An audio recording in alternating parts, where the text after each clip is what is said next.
Research group of BPSC में आपका स्वागत है। आज चर्चा का विषय चूंकि संविधान से जुड़े कुछ एस्पेक्ट से बात करेंगे, यानी आपके लिए आज अनुसूची से जुड़ा हुआ कुछ तथ्य लेके आएंगे। कई बार जब आप पढ़े होंगे आपके अंदर से दो चार कंफ्यूजन जरूर रहता है कि संविधान में ये अनुच्छेद क्या है,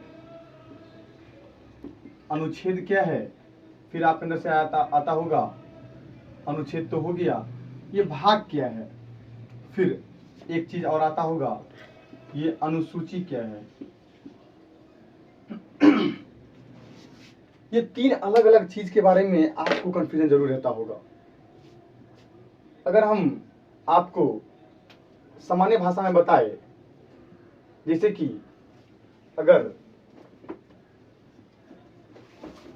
इस बुक को ले ले, इस बुक का जो चैप्टर होगा वो चैप्टर आपका भाग है।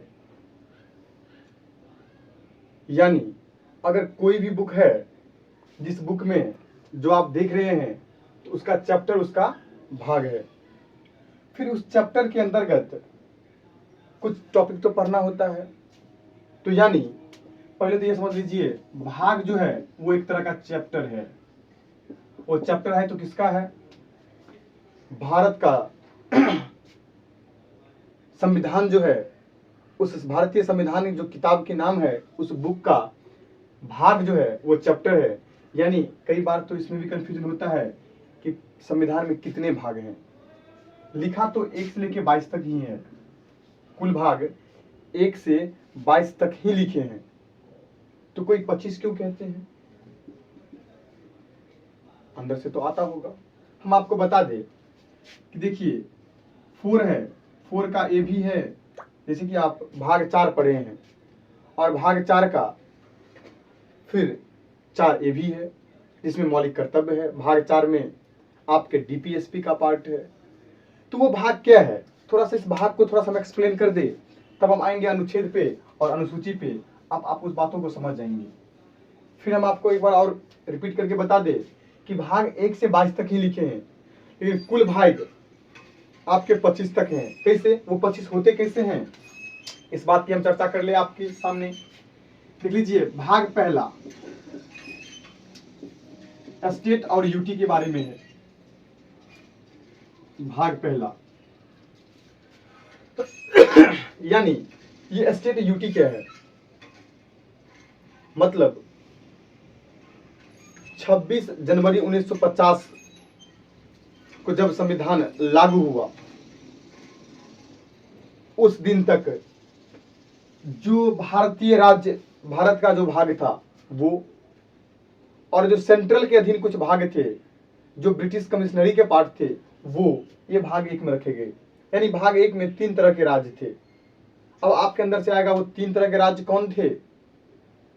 तो 3 तरह के राज्य में एक और राज्य वैसा था जो ब्रिटिश इंडिया का था, यानी ब्रिटिश द्वारा उस भाग पे कंप्लीट प्रशासन किया जा रहा था, मतलब पूर्ण प्रशासन किया जा रहा था। वो भाग 1 में नंबर 1 का राज्य था। फिर नंबर 2 का राज्य क्या होगा, इसमें 3 तरह के राज्य थे। वो एक राज्य जो ब्रिटिश इंडिया का था, दूसरा ब्रिटिश कमिश्नरी का था, ब्रिटिश कमिश्नरी का था, यानी जिस पर ब्रिटिश शासन यूटी, आज जो यूटी देख रहे हैं, इस तरह से शासन जो किया कर रहे थे, ऐसे शासन को ब्रिटिश कमिश्नरी कहते थे। तो ब्रिटिश इंडिया का एक था, एक ब्रिटिश कमिश्नरी का था। और तीसरा राज्य जो था वो इंडिपेंडेंट स्टेट था। इंडिपेंडेंट स्टेट में कौन कौन सा आता था, अब आपके अंदर से प्रश्न तो आएगा, जैसे कि त्रावणकोर, मैसूर, हैदराबाद, जूनागढ़, जम्मू कश्मीर और नॉर्थ ईस्ट के छोटे बड़े राज्य जो थे, वो सब ये भाग 1 के तीसरे नंबर राज्य के रूप में आते थे। तो इन्हीं सब को इंटीग्रेट करके एक भारत बनाया गया था। तो स्वाभाविक सी बात है, जो भाग 1 है उसमें इसकी चर्चा की होगी। ऐसे ही भाग 2 है, भाग 2 जिसमें भाई भाग 2 है, अगर आप ये भारत का राज्य है, ये भारत का यूटी है, तो इसमें रहेगा कौन, तो यहाँ के नागरिक रहेंगे। तो भाग 2 में नागरिक की चर्चा किया गया है। फिर जब आप भाग 2 के बाद भाग 3 पे आएंगे, तो भाग 3 पे अब आप राज्य बन गया, यूटी बन गया, आप वहां के नागरिक हो गए, तो आपका तो अधिकार भी तो होना चाहिए। तो जो अधिकार की बात किया जा रहा है वो भाग 3 में, और भाग 3 में FR में यानी फंडामेंटल राइट यानी मौलिक अधिकार की चर्चा की गई है। ऐसे ही भाग 4 है, भाग 4 है तो भाग 4 में राज्य क्या करेगा, राज्य तो बना है, तो राज्य के विपरीत ये अधिकार नागरिक को मिला है, तो राज्य को भी तो कुछ अधिकार दिया गया होगा संविधान में। तो जो राज्य को जो अधिकार दिया गया है उसे कहते हैं DPSP, directive principle of state policy, यानी राज्य के नीति निर्देशक तत्व। ये भाग 4 में है। फिर भाग 4 के क में, भाग 4 के क में या 4 के ए में मौलिक कर्तव्य की चर्चा की गई है। तो आपके अंदर से तो होगा ये भाग 4 क 4 भी है, 4 का क भी है, तो 2 भाग तो यही हो गए। इसी भाग से जुड़ते जुड़ते वो भाग टोटल 25 हो जाते हैं, और भाग 7 नहीं है। इसकी चर्चा हम जब संविधान पढ़ेंगे और उसमें विस्तार से चर्चा करेंगे कि भाग 7 क्यों नहीं है, भाग 7 में क्या आते थे। तो कुछ भाग हटे भी हैं, तो कुछ भाग जुड़े भी तो हैं। तो भाग ये चीजें क्या है, एक तरीका है भाग। जब भाग आपको समझ में आ जाए तो मेरे ख्याल से ये एक चैप्टर है। भाग 1 क्या है, चैप्टर है। भाग 2 चैप्टर है। भाग 3 चैप्टर है। भाग 1 में जो है राज्य और केंद्र शासित प्रदेश है, जिसके बारे में लिखा है राज्य कौन होगा, कौन राज्य नहीं है, राज्य का होने का दर्जा क्या होना चाहिए, राज्य होने के लिए क्या क्राइटेरिया होनी चाहिए, किस आधार पर किसी राज्य को मान्यता देंगे, किस आधार पर ये यूटी कहलाएगा, ये सारा व्याख्या इसमें किया गया है। अब इसी भाग में जब भाग 1 की चर्चा करेंगे तो भाग 1 में कुछ टॉपिक तो पढ़ना होगा। तो जो भाग 1 में जो टॉपिक पढ़ना है, जैसे कि आर्टिकल 1 to 5, फिर 6 to 11, फिर 12 to 35, ये क्या है। इस भाग में 5 टॉपिक पढ़ना है, इस भाग में भी 6 से 11 पढ़ना है, फिर इसमें 12 से लेकर के 35 पढ़ना है। तो अनुच्छेद जो है मतलब आर्टिकल 1 से लेकर 5 तक पढ़ना है, आर्टिकल फिर इधर से ये 6 से 12 तक पढ़ना है, या 2 से 11 तक पढ़ना है, या इसमें आर्टिकल 1 ही पढ़ना है, इसमें आर्टिकल 2 से 11 पढ़ना है। अब आपके अंदर से प्रश्न आएगा कि आर्टिकल समझ में आ गया होगा कि आर्टिकल उस संविधान के चैप्टर जो भाग 1 है उसके अंदर जिस टॉपिक को पढ़ेंगे वो टॉपिक अनुच्छेद है। तो भाग तो आपको क्लियर हो गया होगा, दूसरा आपको अनुच्छेद भी क्लियर हो गया होगा। ज्यादा परेशानी जो होता है वो परेशानी रहता है आपके अंदर से कि अनुसूची क्या है, अनुसूची होता क्या है, अनुसूची की क्या परिभाषाएं हैं। कई बार कुछ अनुच्छेद ऐसे हैं जिसे विस्तार करने की आवश्यकता होती है। जब किसी अनुच्छेद को विस्तार करने की आवश्यकता होती है तब वहां पे चर्चा होती है अनुसूची की। तो अनुसूची क्या है, अनुसूची क्या है, जैसे कि आर्टिकल आप देखे होंगे यानी अनुच्छेद 243, ये 243 ए से लेकर के 243 ZA तक है। इसे रबर का आर्टिकल कहते हैं, इतना लंबा आर्टिकल है। अब देख लीजिए, जब किसी अनुच्छेद को विस्तार करने की आवश्यकता होती है तब वहां पे अनुसूची बन के आते हैं, क्योंकि संविधान में मोटे बात लिखे होते हैं, पतले बात तो लिखे नहीं होते हैं। लेकिन उतने मोटे बात लिखने के बावजूद भी किसी अनुच्छेद में विस्तार करने की आवश्यकता हो जाए, यानी उसे और स्पष्ट करने की आवश्यकता हो जाए, तब वहां पे अनुसूची का यूज किया जाता है। तो स्वाभाविक है अनुसूची इसी से होता होगा। तो अनुसूची क्या है, जब अनुच्छेद को विस्तार करने की आवश्यकता होती है तो अनुसूचियां बनते हैं। तो आपके अंदर से प्रश्न आएगा कितनी अनुसूचियां थी। तो मूल संविधान में हम आपको फिर से कह रहे हैं, मूल संविधान में केवल 8 अनुसूचियां थी। मूल संविधान में केवल 8 अनुसूचियां हैं थे, लेकिन वर्तमान संविधान की जो हम बात करें जिसमें कुल 12 अनुसूचियां हैं, ये 12 अनुसूचियां में 4 तो बड़े हैं, तो जाहिर सी बात है ये 4 जो बड़े होंगे वो किसी न किसी संसदीय अधिनियम से बन के आए होंगे। हम आज एक एक करके इसी अनुसूची की चर्चा करेंगे, क्योंकि यहां से प्रश्न पूछना स्वाभाविक रहता है कई बार बिहार स्तर का जो भी एग्जाम है, हम बराबर क्वेश्चन का एनालाइज करने के बाद हम देखे हैं कि हर एक एग्जाम में इस टॉपिक से एक प्रश्न तो पूछ ही लेता है। अब ये प्रश्न पूछता है तो जरूरी है इस टॉपिक को थोड़ा सा क्लियरिफाई करके पढ़ ले। तो चलिए स्टार्ट करते हैं अनुसूचियां।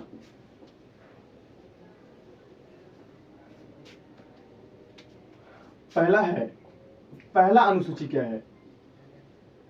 अनुसूचियां। ये पहला अनुसूची क्या है? पहला अनुसूची आपको एसटी और यूटी के बारे में चर्चा किया गया है। एसटी और यूटी यानी राज्य और केंद्र शासित प्रदेश की चर्चा की गई है।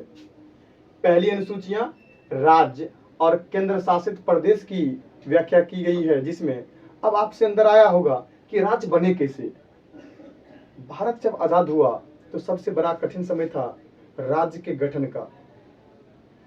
राज्य के गठन के लिए हर एक राज्य की अपनी अपनी मांगे थी, और क्या स्वाभाविक है, जितनी मांगे बढ़ेगी तो विचारधाराएं भी बदलेंगे, और जब विचारधाराएं बदलेंगे तो स्वाभाविक सी बात है कि ऐसी दशाएं में थोड़ी सी परेशानी का सामना तो करना पड़ेगा, क्योंकि लॉ एंड ऑर्डर को फ्लो करना काफी कठिन हो जाता है। इसलिए जो अनुसूची पहला था, तो पहला अनुसूची में राज्य और केंद्र शासित की चर्चा की गई है, और जो राज्य और केंद्र शासित बने थे इसके लिए दो चीज आपको याद रखना होगा। एक फजल अली आयोग, फजल अली आयोग कई बार पूछ लेता। फजल अली आयोग, ये फजल अली आयोग के रिकमेंडेशन पे ही राज्य पुनर्गठन आयोग बना। राज्य पुनर्गठन आयोग का दूसरा नाम फजल अली आयोग भी है। अब आपके अंदर से प्रश्न आएगा कि इसका गठन क्यों किया गया? क्योंकि हर एक समय बदल रहा था, और जब बदल रहा था तो राज्य का गठन करना जरूरी था, क्योंकि विविधताएं भी अधिक थी, विचारधाराएं भी अधिक थी। जब विविधता और विचारधारा बदल जाए तो राज्य का गठन करना काफी कठिन होता है। तब उस समय एक आयोग का गठन किया गया, फजल अली आयोग। इस आयोग का एक रिकमेंडेशन था, यानी इसका जो गठन हुआ था वो 19 दिसंबर 1953 को हुआ था। इस फजल अली आयोग में 3 मेंबर थे, 3 सदस्य फजल अली आयोग का गठन किया गया था। वो 3 सदस्य कौन कौन से थे? तो पहला सदस्य का नाम था फजल अली, जो इसके अध्यक्ष भी थे इस आयोग के। दूसरे थे हृदयनाथ कुंजरू, हृदयनाथ कुंजरू, और तीसरा व्यक्ति जो थे उसका नाम था के.एम. पनिक्कर। यानी ये 3 व्यक्ति मिलकर के फजल अली आयोग का गठन किए। ये 3 व्यक्ति फजल अली आयोग के मेंबर थे, जिसके अध्यक्ष फजल अली थे, जिसका गठन 13 दिसंबर 1953 को हुआ। और कहा जाता है जो पहला जो राज्य बना था भाषाई आधार पर बनने वाला पहला राज्य, प्रश्न पेपर पूछ लेता है, भाषाई आधार पर बनने वाला पहला राज्य, भाषाई आधार पर बनने वाला पहला राज्य आपका था आंध्र प्रदेश, जो अक्टूबर 1953 में बना था। अब आपके अंदर से आएगा कि ये फजल अली आयोग का सिफारिश क्या था? तो इसका सिफारिश 30 दिसंबर 1955 को आया, जिसमें भाषाई आधार पर राज्यों के गठन की बात कही गई। और वर्ष 1956 में, आप याद रखेंगे, वर्ष 1956 में फजल अली आयोग के सिफारिश पर भारत में 14 राज्य और 6 यूटी का गठन किया गया। यानी फजल अली आयोग के सिफारिश के बाद भारत में 14 राज्य और 6 यूटी बने। तो ये पहला अनुसूची की ये बात कही गई थी। पहला अनुसूची से जुड़ा कुछ तथ्य जो थे हम आपको बता दिए। अब आते हैं अनुसूची नंबर 2 पे। अनुसूची 2 क्या है? अनुसूची 2 क्या है। देखिए, भारत में कई संवैधानिक पद हैं, कुछ ब्यूरोक्रेट्स भी हैं। तो जो संवैधानिक पद हैं वो अनुसूची नंबर 2 में उसके जो वेतन और भत्ते की बात की गई है वो अनुसूची 2 में है। यानी राष्ट्रपति हैं तो इनके वेतन कितने होंगे, उपराष्ट्रपति हैं तो उपराष्ट्रपति पद के वेतन मिलेंगे या राज्यसभा के अध्यक्ष के पद के वेतन मिलेंगे। इस सारे बातों की चर्चा वो अनुसूची 2 में की गई है। लोकसभा स्पीकर का सैलरी कितना होगा, वेतन भत्ते कहाँ से दिए जाएंगे, वो सारा ये अनुसूची 2 में लिखा है। जब वेतन भत्ता हो जाए तो इस पद पे आने के लिए कोई व्यक्ति तो होंगे जो अनुसूची 3 में आएंगे। तो अनुसूची 3 में जो संवैधानिक पदाधिकारी, प्रशासनिक पदाधिकारी जो हैं, भारत के जो भी प्रशासनिक पदाधिकारी हैं, उन प्रशासनिक पदाधिकारी के जो शपथ हैं, शपथ ग्रहण कैसे होगा, शपथ ग्रहण की प्रक्रियाएं क्या होगी, ये अनुसूची 3 में लिखा गया है। फिर आपके अंदर से आएगा कि अनुसूची 4 क्या है। तो हम आपको बता दें कि अनुसूची 4 में अलग अलग राज्य में राज्यसभाओं का सीट का बंटवारा कैसे किया जाए, इस बात की चर्चा अनुसूची 4 में है। यानी राज्यसभा में सीटों का बंटवारा ये अनुसूची 4 में है। एक चीज आएगा कि आप अनुसूची 5 क्या है। तो आपके अंदर से अनुसूची 5 की चर्चा कर ले कि देखिए, भारत में कुछ अनुसूचित जाति और अनुसूचित जनजाति दोनों हैं। क्या उन्हें अपने क्षेत्र में विविधताओं को या अपनी सांस्कृतिक धरोहर को अपनाने की आजादी तो होनी चाहिए, यानी उसे कुछ स्वायत्ता तो मिलनी चाहिए। जो जल, जंगल और जमीन की जो चर्चा करते हैं, जहां वो रह रहे हैं, क्या उनके सांस्कृतिक धरोहर को या सांस्कृतिक विरासत को उखाड़ फेंकना अच्छा होगा?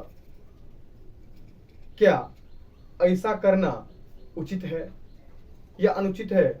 ये जो है, इसकी जो बारे में चर्चा की गई है, यानी SC ST के प्रशासन और नियंत्रण की बात की गई है। SC और ST के प्रशासन और नियंत्रण की जो बात की गई है वो अनुसूची 5 में की गई है। यानी अनुसूची 5 में शेड्यूल कास्ट, अनुसूचित जाति और अनुसूचित जनजाति के प्रशासन और उस पर नियंत्रण की जो चर्चा की गई है वो अनुसूची 5 में है। 2 चीज तो हो गया होगा। उसके बाद एक चीज और आपको हम बता दें कि अगला चीज क्या है। तो अगला चीज आपके अंदर से आएगा जो अनुसूची 6 क्या है। अनुसूची 6 क्या है, देख लीजिए। अनुसूची को 6 समझने के लिए आप एक याद रखेंगे, AMTM। अब ये AMTM क्या है, आपके अंदर से प्रश्न तो आना चाहिए कि ये AMTM क्या है। तो असम, मेघालय, त्रिपुरा और मिजोरम, फिर से कह देते हैं, असम, मेघालय, त्रिपुरा और मिजोरम। नाम याद रखेंगे, असम, मेघालय, त्रिपुरा और मिजोरम। यानी मणिपुर नहीं, असम, मेघालय, त्रिपुरा, मिजोरम में मणिपुर नहीं आएंगे। ये 4 राज्य में जो ST निवास कर रहे हैं, इस 4 राज्य में जो ST निवास कर रहे हैं, उस ST के प्रशासन से जुड़ा हुआ जो चर्चा किया गया है वह अनुसूची नंबर 6 में किया है। हम एक बार और आपको रिवाइज करवा दें। अनुसूची 1 राज्य और केंद्र शासित प्रदेश के बारे में लिखा गया है। अनुसूची 2 में वेतन भत्ते की चर्चा की गई है। तो अनुसूची 3 में शपथ की बात कही गई है। अनुसूची 4 में राज्यसभा में सीटों का बंटवारा है। तो अनुसूची 5 में SC और ST क्षेत्र के प्रशासन और नियंत्रण से जुड़ा है।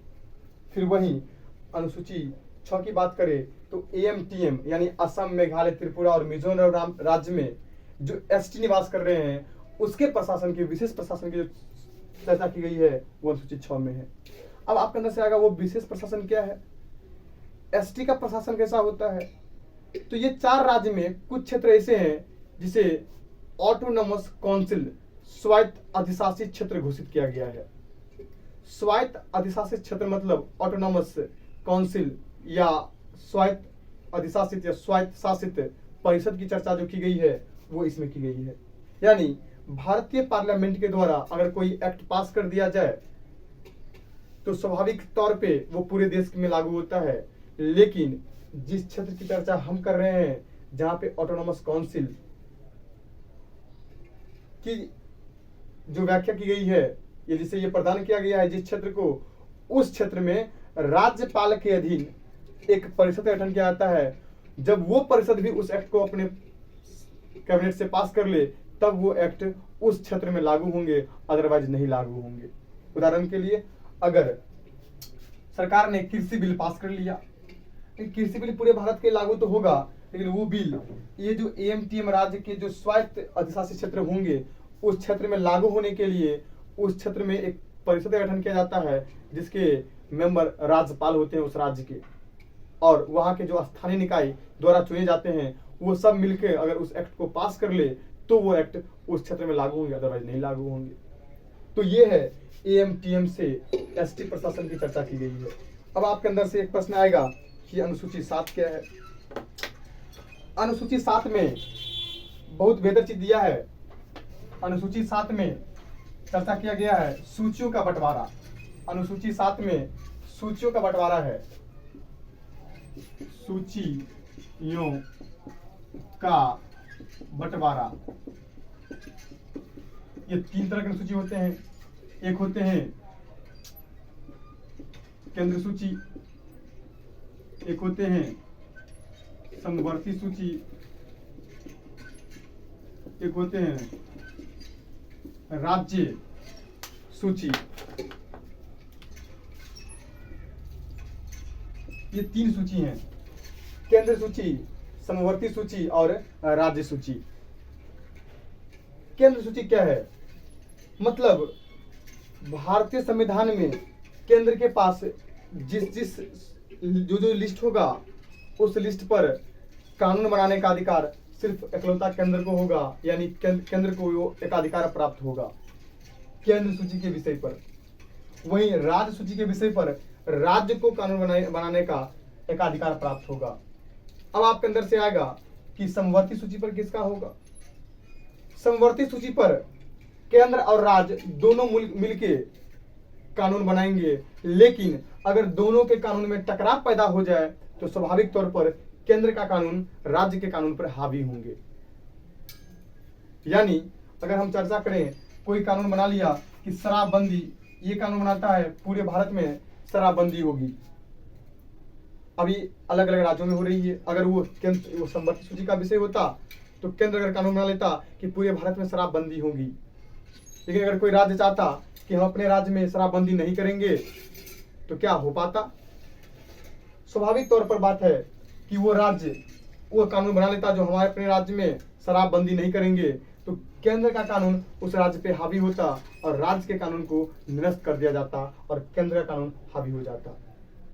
ये है 3 सूची। केंद्र सूची में पहले आपको 97 सब्जेक्ट थे, केंद्र सूची में पहले 97 सब्जेक्ट थे, आज 100 हैं। समवर्ती सूची में पहले 47 सब्जेक्ट थे, आज 52 हैं। और राज्य सूची में पहले 66 सब्जेक्ट थे, आज 61 हैं। अब आपको दिख रहा होगा कि केंद्र की शक्ति थोड़ी सी बढ़ रही है, यहाँ भी केंद्र की शक्ति बढ़ रही है, लेकिन राज्य की शक्ति वैसे ही कम होती चली जा रही है। तो ये क्लियर हो गया होगा केंद्र सूची, राज्य सूची और समवर्ती सूची की चर्चा। अब आपके अंदर से प्रश्न तो आएगा कि अनुसूची तो हो गया 7वां, 8वां अनुसूची क्या है। और 8वां अनुसूची जब है इसे तो पढ़ना होगा कि 8वें अनुसूची को हम कैसे पढ़े इस चीज को। चलिए 8वें अनुसूची की चर्चा करें। 8वें अनुसूची में भाषा का उल्लेख है। कि संविधान में कुल जो मानक संविधान थे उसमें भाषा आधार पे 14 राज्य बने थे, तो स्वाभाविक सी बात है कि मूल संविधान में 14 भाषाएं ही होगी। यानी अगर हम बात करें एक चीज की कि 8वें में जो भारत की मानक भाषाएं कितनी होगी, तो वो मानक भाषाएं कितनी है राज्य में, हम उसकी चर्चा कर लेते हैं। मानक भाषा, यह अनुसूची 8 की बात है। तो चूंकि भाषाई आधार पे 14 ही राज्य बने थे, तो स्वाभाविक सी बात है मूल संविधान के लिए वो 14 भाषाएं ही होगी। लेकिन आज जो है कुल मानक भाषा 22 है। इसका अर्थ ये है कि 8 भाषाएं कहीं न कहीं बढ़ी जरूर है। वो कैसे बढ़ी है हम एक एक करके चर्चा करते हैं। देखिए, एक तो 21वां संविधान संशोधन, ये जो एक भाषा बना था वो 21वां संविधान संशोधन, संविधान संशोधन 1967, 21वां संविधान संशोधन 1967 से आया एक भाषा। इस भाषा का नाम था सिंधी। यानी 21वां संविधान संशोधन अधिनियम के द्वारा 1967 में जो मानक भाषा थे 14, उसमें एक भाषा और जोड़ दिया गया जिसका नाम था सिंधी। तो ये भी क्लियर हो गया होगा कि सिंधी कहां से आया। फिर इसके बाद 3 भाषाएं और जुड़ गई। ये 3 भाषाएं कैसे जुटी हम आपको बता दें। इसके लिए 71वां संविधान संशोधन, 71वां संविधान संशोधन 1992 में हुआ। 1992 में जब 71वां संविधान संशोधन 1992 में हुआ, तो इसमें 3 भाषा जोड़ा गया। वो 3 भाषा का नाम था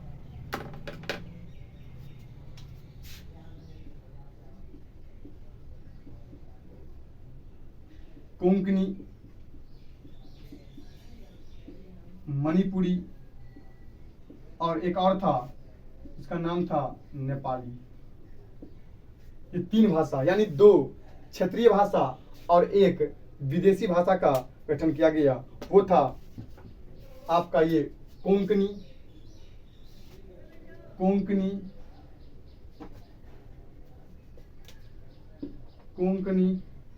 मणिपुरी और नेपाली।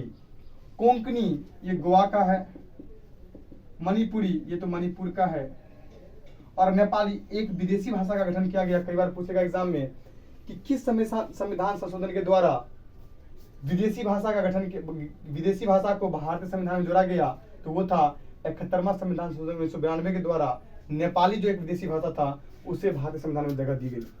तो आपको ये भी समझ में आ गया होगा। 71वां संविधान संशोधन 1992 कोंकणी, मणिपुरी और नेपाली को जोड़ा गया। तो अब हो गए 14, 1, 15, 3, 18 हो गया, यानी 4 भाषा तो और जुड़े होंगे। वो 4 भाषा कैसे जुड़ेंगे, तो चलिए चर्चा करते हैं। +4, ये जो 4 जो है, इस 4 में कौन कौन सी भाषा आती है आप उसको पहले देख लीजिए। जब 4 भाषा पढ़िएगा, संथाली, मैथिली, बोडो और डोगरी। संथाली, मैथिली, बोडो, डोगरी। आप इस भाषा को याद रखिएगा किस क्षेत्र में बोले जाते हैं। संथाली आमतौर पर मध्य प्रदेश, छत्तीसगढ़, बिहार का जो उत्तर प्रदेश से जुड़ा हुआ जो कॉमन एरिया है वहां पे ये भाषा ज्यादातर बोले जाते हैं, झारखंड को मिला करके। मैथिली ये बिहार का एक क्षेत्र मिथिला है, उस क्षेत्र का एक भाषा है। बोडो असम का है और दूसरा है डोगरी, ये जम्मू और कश्मीर की भाषा है। तो ये 4 भाषा ये आया आपका 92वां संविधान संशोधन 2003, 92वां संविधान संशोधन 2003 से 4 भाषाएं जुड़ी, संथाली, मैथिली, बोडो और डोगरी, सब मिला के कुल 22 भाषा हो जाते हैं। ये 22 भाषा का कहानी है, याद रखेंगे। पहला कहानी था 21वां संविधान संशोधन 1967 के द्वारा सिंधी जोड़ा गया। फिर 71वां संविधान संशोधन 1992 के द्वारा 3 भाषा जोड़ी गई, कोंकणी, मणिपुरी, नेपाली। गोवा का भाषा था लैंग्वेज, और ये मणिपुर का मणिपुरी और नेपाल का नेपाली। फिर वही 92वां संविधान संशोधन 2003 के द्वारा 4 भाषाएं जोड़ी गई, संथाली, मैथिली, बोडो और डोगरी, ये 4 भाषाएं जुड़ी। इस तरह से कुल 22 भाषा हो गई। तो 8वां अनुसूची भी आपका खत्म है। चलिए हम स्टार्ट करते हैं, 9वीं अनुसूची की बात करते हैं। 9वीं अनुसूची क्या है और 9वीं अनुसूची में किसकी चर्चा की गई है और कितनी की गई है, देख लेते हैं। 9वीं अनुसूची में कुछ नहीं है, तो 9वीं अनुसूची में आपका सिर्फ देखिए, ये एक तरह का सरकार का अपना एक जरिया था सुप्रीम कोर्ट पर कंट्रोल करने का, क्योंकि सरकार ने एक ऐसा अनुसूची बनाया जिसमें जो संविधान संशोधन अधिनियम आएगा इस अनुसूची में, उस पर जुडिशियल रिव्यू नहीं होगा। इस उद्देश्य से बनाया गया, क्योंकि जब 9वीं अनुसूची आई थी वो फर्स्ट कॉन्स्टिट्यूशनल अमेंडमेंट एक्ट, मतलब पहला संविधान संशोधन अधिनियम, पहला संविधान संशोधन अधिनियम 1951 से ये 9वीं अनुसूची जुड़ा गया, जिसमें भूमि सुधार से जुड़ा था। ये भूमि सुधार से जुड़ा था। तो ये 9वीं अनुसूची की चर्चा है। जो पहला संविधान संशोधन 1991 से 9वीं अनुसूची जुड़ा गया, इसमें भूमि सुधार की बात की गई है। अब चर्चा करेंगे इसके आगे 10वीं अनुसूची, और 10वीं अनुसूची में कुछ नहीं है, ये 52वां संविधान संशोधन 1985 से आया, और इसमें चर्चा की गई है दल बदल की। जब हम चर्चा करेंगे अगली क्लास में, जब पॉलिटी को विस्तार से पढ़ेंगे, वहां बताएंगे दल बदल कानून क्या है। यह है दल बदल कानून। अब आपको क्लियर हो गया होगा कि 52वां संविधान संशोधन अधिनियम 1985 के द्वारा दल बदल 10वीं अनुसूची में आ गया। यानी अगर कोई दल छोड़, कोई व्यक्ति दल के वोटों के खिलाफ अगर वोट करता है तो उसकी सदस्यता रद्द कर दी जाएगी, या सदस्यता रद्द करने की क्या क्या क्राइटेरिया है वो इस तरह बदल कानून में लिखा गया है। ये बड़ा टॉपिक है, जब इसकी चर्चा करेंगे वहां पे हम इससे विस्तार के पढ़ेंगे। अनुसूची की बात है, ये याद रखिए, सिर्फ जो 10वीं अनुसूची में दल बदल कानून की बात की गई है, जो 52वां संविधान संशोधन अधिनियम 1985 से आया। फिर आपका 11वां अनुसूची है, वो 11वां अनुसूची पंचायती राज से है। पंचायती राज से है, यानी 73वां संविधान संशोधन, 73वां संविधान संशोधन 1992, तो आपके अंदर से आएगा 73वां संविधान संशोधन 1992 से ये आ गया पंचायती राज। यानी पंचायती राज अनुसूची 11 में है। टोटल 29 विषय हैं पंचायत के बारे में, टोटल 29 विषय हैं पंचायत के बारे में। ये पंचायती राज जो आया वो 73वां संविधान संशोधन 19 से आया, और उसमें 29 विषय लिखे हैं। फिर अनुसूची होगी आपका 12 कि 12 नंबर अनुसूची क्या है। तो 12वां नंबर अनुसूची ये 74वां संविधान संशोधन से, 74वां संविधान संशोधन 1993 से आया। नगर निकाय की चर्चा की गई है, वो 74वां संविधान संशोधन 1993 से है, और इसमें कुल 18 विषय हैं। ये कुल 12 अनुसूचियां आपको हम बता दी। अब ये बात मान के चलिए कि यहां से 1 नंबर आपका पक्का हो गया। हम प्रयास करेंगे कि आपको वो टॉपिक भी लेके आए जिससे आपका नंबर फिक्स है, उस टॉपिक को आप बार बार देख लें, क्योंकि यहां से प्रश्न पूछने का संभावना खूब बनता है, और स्वाभाविक है पूछेगा तो आप बना लेंगे वहां से। इसीलिए अनुसूची का जो टॉपिक था वो हम आपको आज खत्म कर दिए। यहां से आपको 1 नंबर पक्का है। अगर आप इसको रिवीजन कीजिएगा अधिक से अधिक, मेरे ख्याल से आपको दिक्कत नहीं होगी। अगर आपको इस वीडियो से कुछ फ़ायदा हो रहा हो तो चैनल को सब्सक्राइब कीजिए, लाइक कीजिए और अधिक से अधिक शेयर कीजिए। धन्यवाद।